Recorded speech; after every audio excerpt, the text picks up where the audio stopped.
পশ্চিমবঙ্গের শান্তিপুরেও কি পাকিস্তানি জঙ্গি যোগ, এই প্রশ্নটাই উঠছে।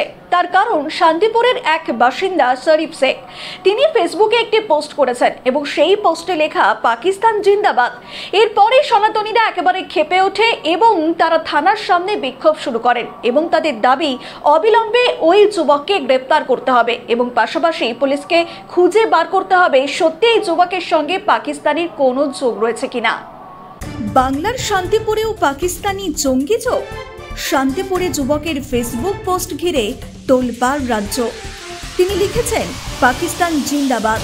এই অভিযোগ তুলে থানার সামনে ঘেরাও সনাতনী হিন্দুদের।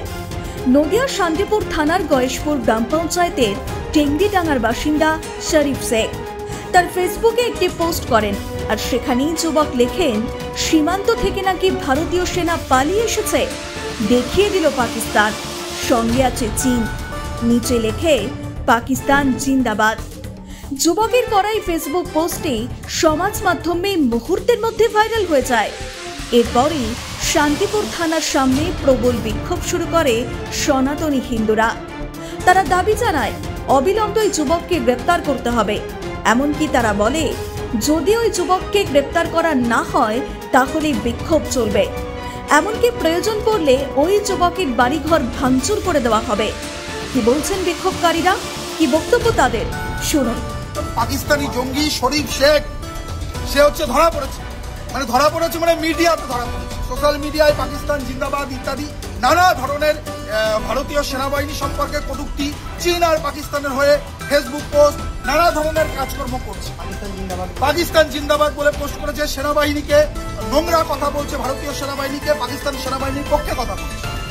আমরা পুলিশকে 2 ঘন্টা সময় দিলাম, ওই জঙ্গিটাকে 2 ঘন্টার মধ্যে অ্যারেস্ট করে ঢোকাতে হবে। 2 ঘন্টার মধ্যে যদি একে অ্যারেস্ট না করে বাড়ি ঘর চলবে, তার দায়িত্ব নিতে হবে হচ্ছে শান্তিপুরের থানাকে। আমরা পরিষ্কার বলে দিলাম আমরা কোনো ডিস্টার্ব করছি না। 2 ঘন্টা পরে শান্তিপুরের পরিস্থিতি যা তৈরি হবে তার জন্য শান্তিপুর থানার আধিকারিকরা, পুলিশ আধিকারিকরা তারা দাবি করছে এই যুবকের সঙ্গে পাকিস্তানি জঙ্গি যোগ রয়েছে। পাকিস্তানি সেনাবাহিনীর পক্ষে এবং ভারতীয় সেনাবাহিনীর বিপক্ষে কথা বলছে। এমনিতেই কাশ্মীরের পেহেলগাঁওয়ে জঙ্গি হামলার ঘটনায় পেতে রয়েছে গোটা দেশ। যে জঙ্গিরা বেছে বেছে 26 জন পর্যটককে খুন করল, তাদের হয়ে সওয়াল করছে ওই যুবক।